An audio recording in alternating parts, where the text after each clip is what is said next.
I'm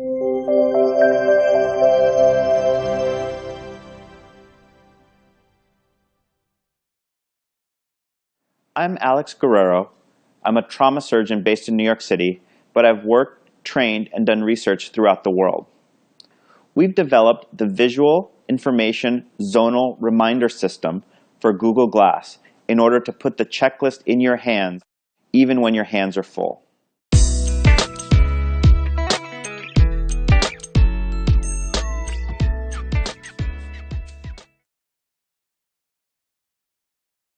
Checklists have been used by the airline industry for decades. It's helped pilots follow particular procedures and to maintain situational awareness of the aircraft, even when things aren't going well. It's also been used in elective surgery to make sure that the right patient gets the right surgery. For example, patients that are having surgery on their legs, they make sure that the correct leg is operated on. The challenge has been applying those same checklists in extreme emergency surgery, such as trauma surgery. Yes, for example, when somebody comes in and they're what we call moribund, they're right on death's door, they're bleeding to death, the trauma surgeon has to decide almost immediately whether the patient needs to go to the operating room or not. Once in the operating room, they have to manage a complex sequence of medications, logistical things such as massive transfusions, and ensuring that all the instrumentation is ready for whatever they may need to operate on. They're making sure that all of this is available at the same time while they're actually doing a surgery on a patient that could be bleeding up to 1 liter a minute.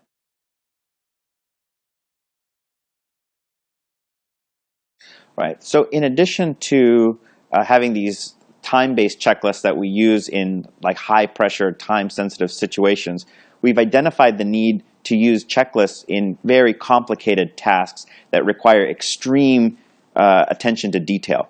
We've been using these successfully in the intensive care unit to make sure that we hit all of the details that are necessary in managing a complex patient.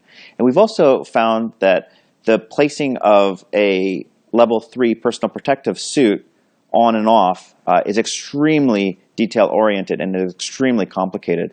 So, for example, when dealing with an Ebola patient, putting these suits on and off requires a lot of attention to detail and a lot of steps that are very difficult to commit to memory.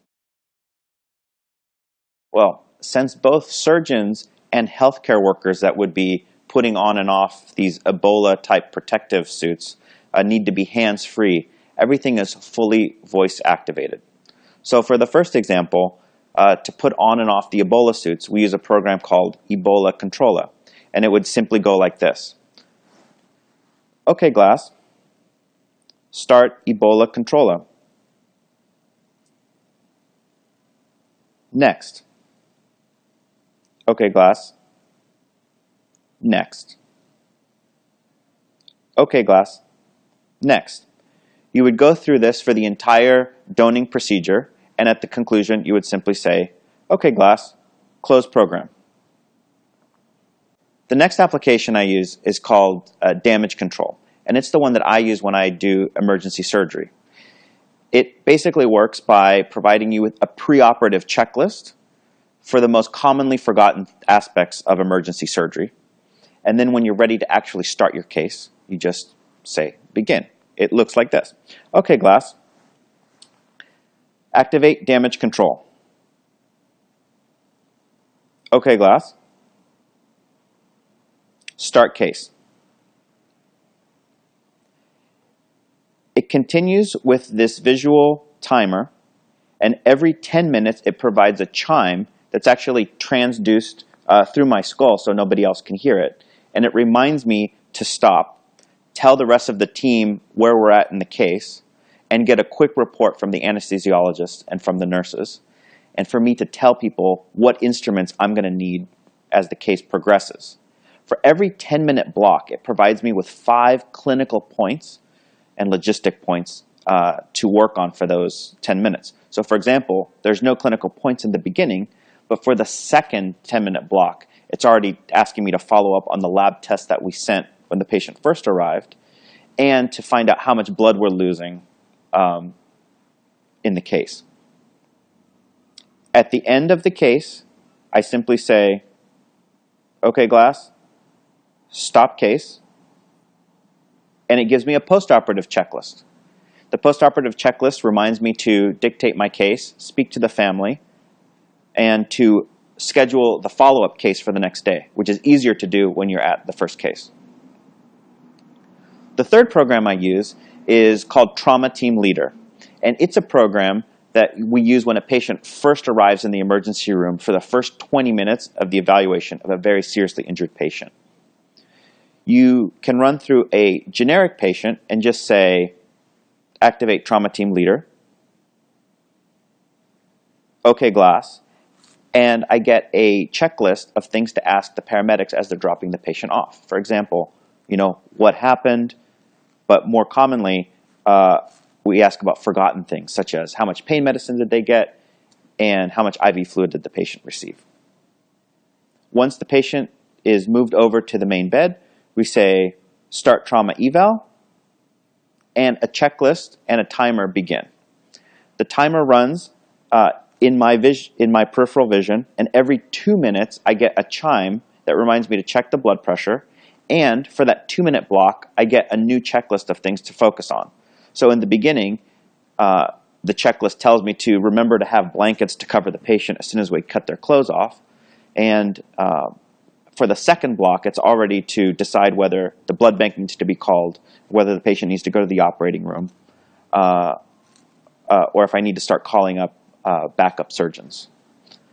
Now, it gets more interesting because Trauma Team Leader will also manage complicated patients that we don't see very often. For example, scenarios which are rare, such as a pregnant woman being shot or having to operate on an infant.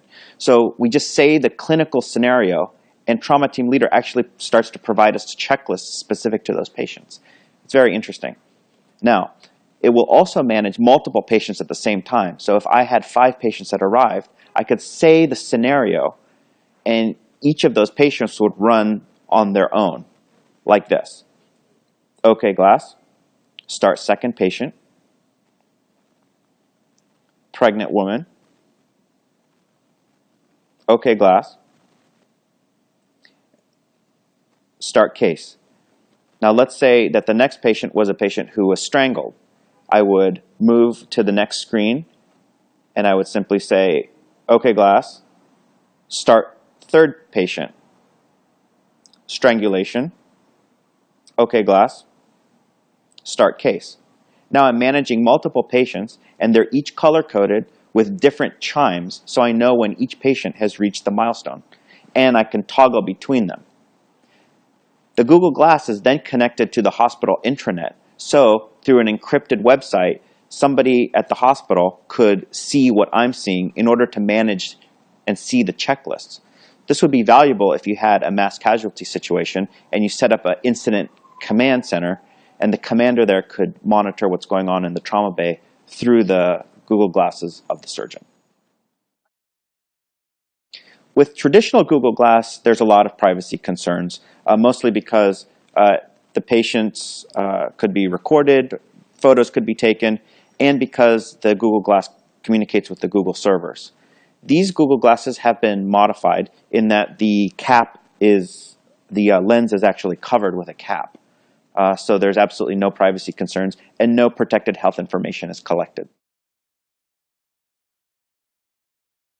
Testimonially, we've had a very good response. Patients believe it represents sort of a new milestone in clinical care, and the privacy concerns have not been an issue at all. In addition, we're doing a study right now looking at patients' perception of Google Glass so that we'll be able to quantify their response in the future. We license the software to the clients, and they decide what information goes onto the checklist. So they provide the clinical and logistic information, and we provide the platform. Included in our licensing, we also provide software updates and support.